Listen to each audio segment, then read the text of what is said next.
I love that guy. I love him like a brother. They wrote a story about it. What, Cain and Abel? Yeah, love him. You know, I have to admit, I actually did take all of Josh's good ideas, and actually I'm incorporating a lot of them in my talk. You know, all of Josh's good ideas. It was probably about the most fascinating 23 seconds of my life. You know? Yeah, but give or take. yeah, but you know, he really did have a big role. I mean, look at this. He was a major factor in all of this. And if Josh was a major factor in all of this, imagine what someone who is competent could accomplish. Okay, I actually have some really important points I want to get to the end of the slide, so I'll defer to the Q&A for insulting him more. Okay, yes, for those who've been here in prior years, I'm that finance guy. Yeah, so my job is to try to describe for you why direct primary care can save money and why the costs, the fake costs that are permeating our system are so important. I'm having Paul's issues too. What am I missing? Point it there. Yeah, take that. No? The green button. A green button. Take that green button. No, maybe another. Now who's the confident one? Tech guy, making me look so bad. All right, well, I'll just start talking as you try to figure that out. So before you can explain why direct primary care can save money, you have to understand what direct primary care is. Now, as almost all of you understand who are here, direct primary care is a membership model of medical care. For a low-cost monthly membership, I'm not killing people's eyes here in the first row with the laser, am I? For a low-cost monthly membership, usually about $40 to $100 a month, people can get unlimited primary care visits to their doctor. Now that is imperative, and the reason why is people, when they pay a lot of money at the time of they see their doctor, they're disinclined to actually see that doctor. So what does that mean? Well, they do save money in primary care, that's right, because they're using them less. However, they're doubling that savings in new costs of hospitalization. And that's not only a cost issue, that's a human suffering issue. It also includes all in-office diagnostics, EKGs, spirometers, pulse oximeters. We get away from the nickel and diming of charging for every little test that goes through our system, and we actually try to give people value. It includes all in-office procedures, joint injections, biopsies, and it includes what I think is most revolutionary, which is telemedicine. The ability, whoa, now I'm like in the middle of it. Okay. You want to go back? At least the big surprise, the embarrassing picture of Josh hasn't been put up yet, so this is all good. All right. Yeah, there he is. So, okay, yeah, wow, what an awesome slide. There, you guys see it now. All right, so that was everything I was just describing.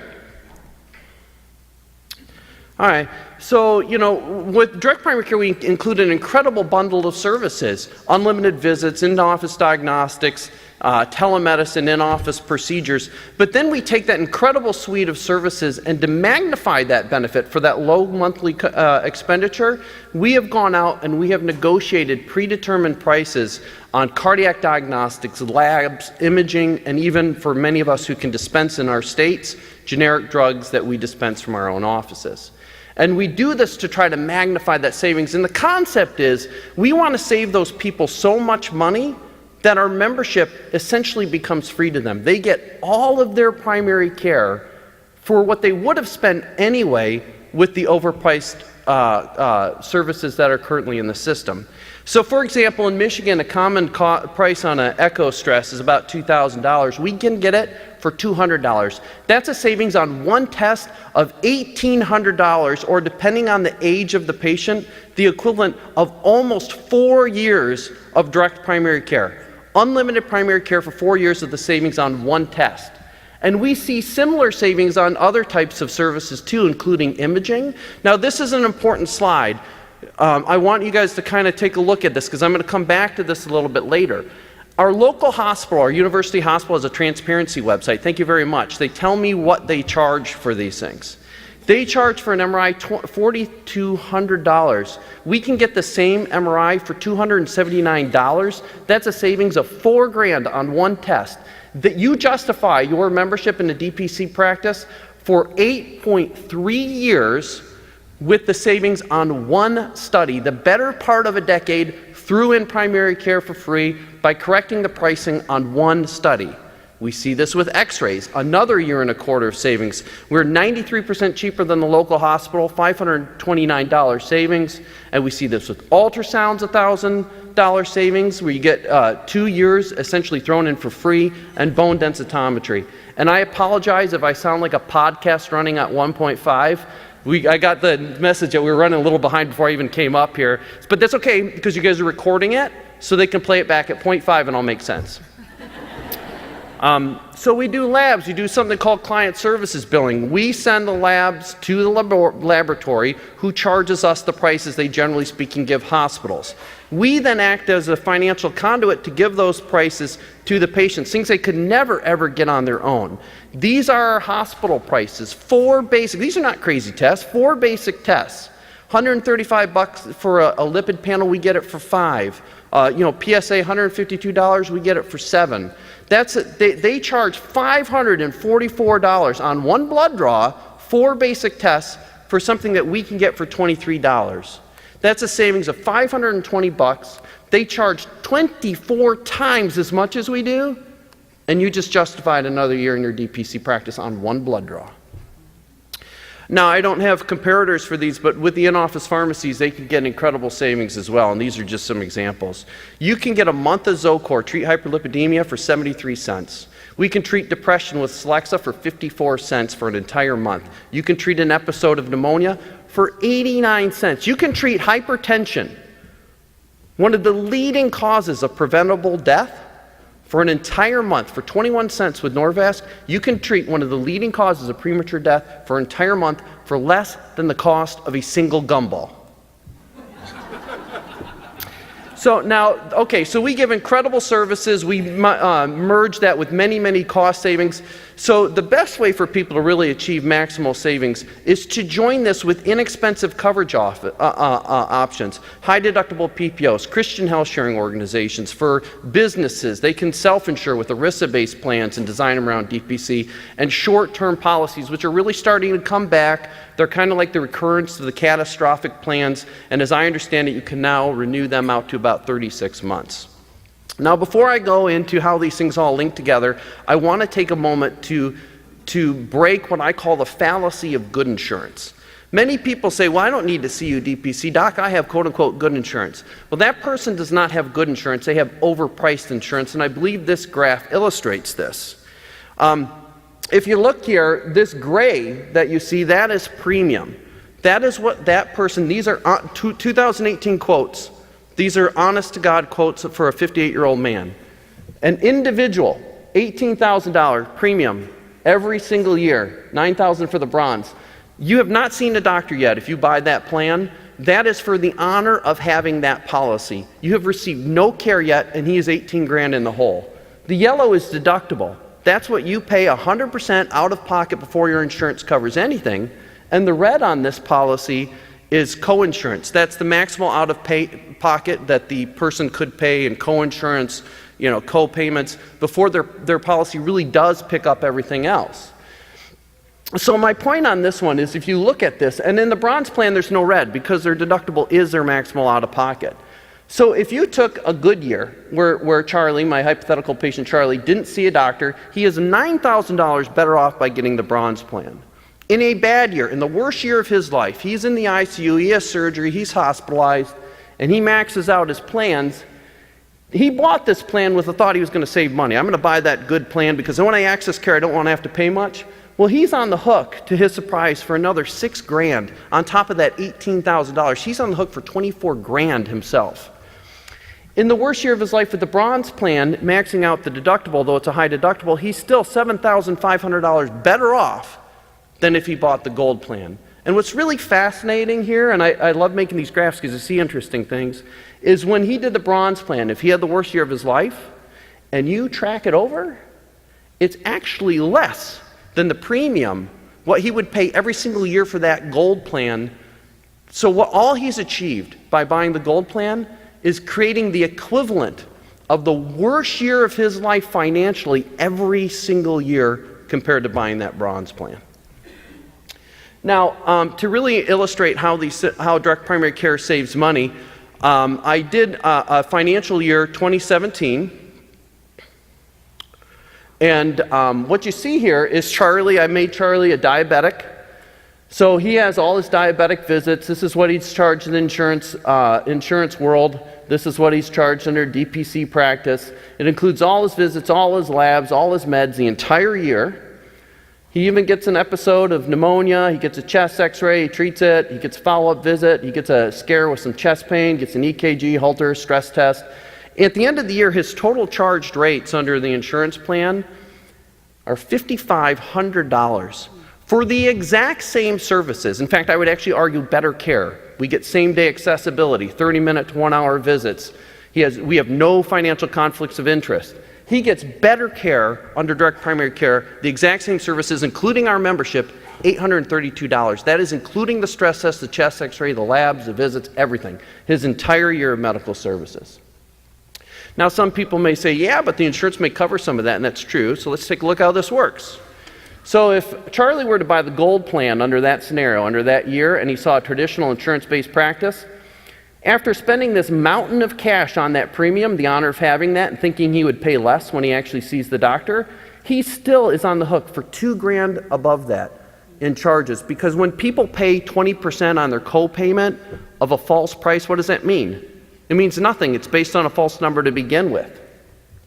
So Charlie's a smart guy, though. He heard my talk on the fallacy of good insurance, and he bought the bronze plan. Great, saves $9,000. However, now he's subject to under this scenario where he's still seeing the insurance practice to bad prices. So he pays almost $5,000 of that back. Now Charlie starts getting really bright here, and he goes, what if I combine that inexpensive coverage with less expensive care? Now he's only paying $800 for those services, and now he's already cut his costs in half by $10,000 simply by changing how he's paying for the system. Nothing's being rationed here, nothing's being done different. He's just changing how he pays for it. And what's interesting too, his payments under direct primary care for all those services are still less than his co-insurance under the gold plan. Now, if he's really smart, he starts looking down here at alternative coverage options like the Christian Health Sharing. In this case, I use Liberty Health Share, who partially cover direct primary care. That's why his out-of-pocket's less here. And this is a short-term policy, which are vanishingly small premiums. Now, they don't cover much. Again, they're catastrophic. They'll cover things like hospitalization, major surgeries. Well, that's what insurance is. It's a financial tool to prevent financial calamity. The insurance here is the financial calamity.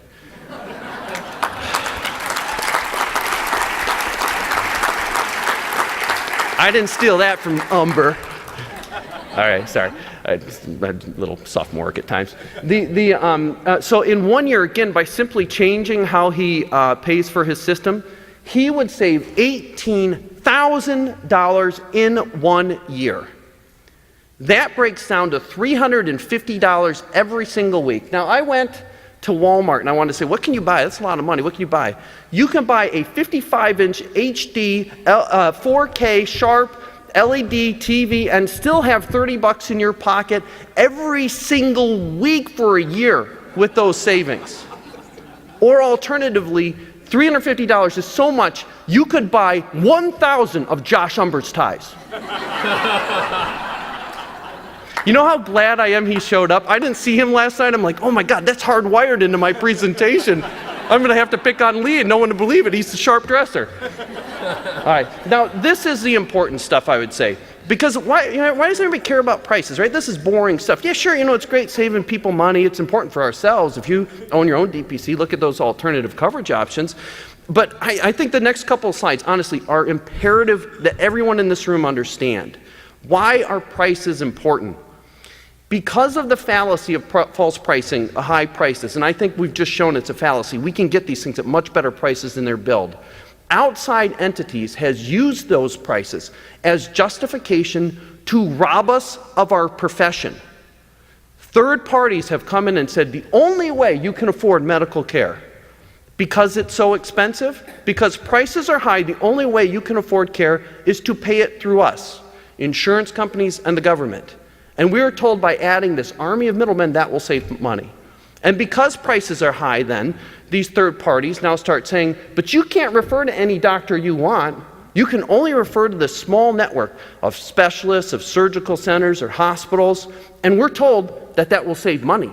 And because prices are high, we start being, clinical judgment be damned, we start being forced into treatment algorithms, circumventing all your training, and we are told that that will save money. And because prices are high, we start being placed in restrictive drug formularies. You can't use any drug you want, doctor. You must adhere to only the drugs that are on our formulary, for which our pharmacy benefit manager probably has some unseemly relationships with the pharmaceutical company and the pharmacies themselves, and we are told that that will save money. And because prices are high, we start getting roped into risk-sharing arrangements like ACOs, where you can actually be paid more to deny people care, and you're actually financially incentivized under these models. They are financially incentivized to avoid sick people. And we are told that that will save money. And because prices are high, we now have to start collecting value metrics, spending gobs of time, data entry, taking time from patients, putting numbers in computers, and we are told somehow that's going to save money. And because prices are high, we start getting pushed into timely authorization processes where your clinical judgment be damned, you must get approval and sit on the phone with the insurance company, and somehow that's going to save money. And because prices are high, these insurance companies now have to answer those phones and staff up these departments of price saving schemes, and we are told that that will save money. And because these third parties have made all these staff with the price saving schemes, we have to add staff to deal with their departments of price saving schemes, and you know what that does? It makes prices high.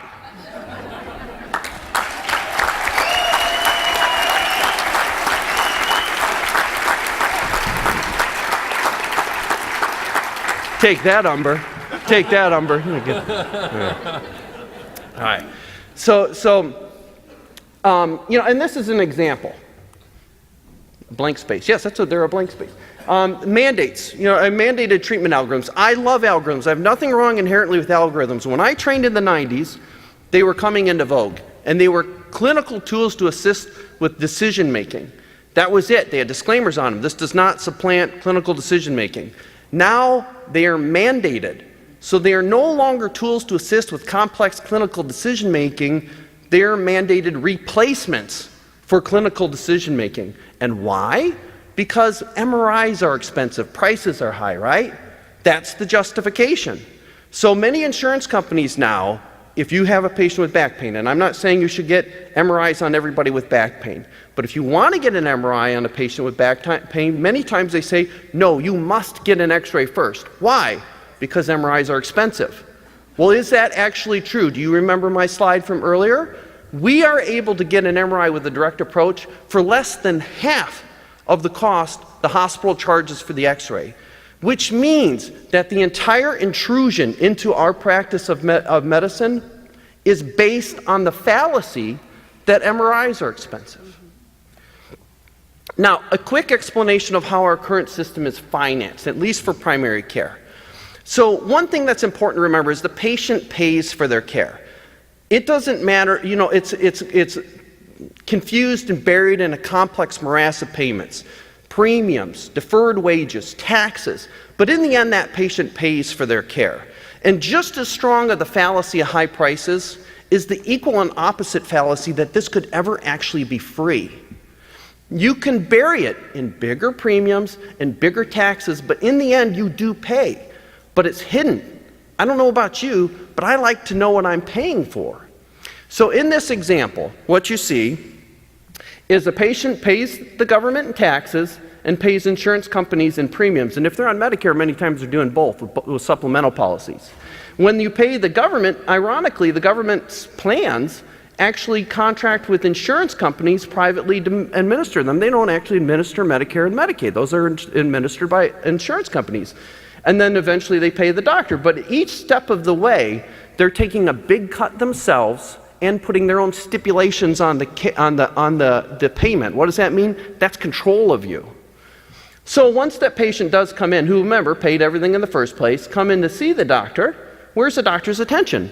It's on completion of the forms to justify the payment to the insurance, who justifies the payment to the insurance company that started with the patient in the first place.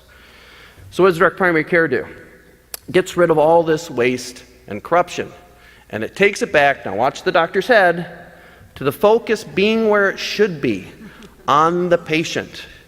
And now some people say, okay, that's fine, but what about the truly indigent who can't afford the $40 a month membership. That's a fraction of a cable bill. What about that truly indigent person? Well, there is nothing about the scenario that says that person cannot receive support from friends, from family, from charity, or yes, even from the government.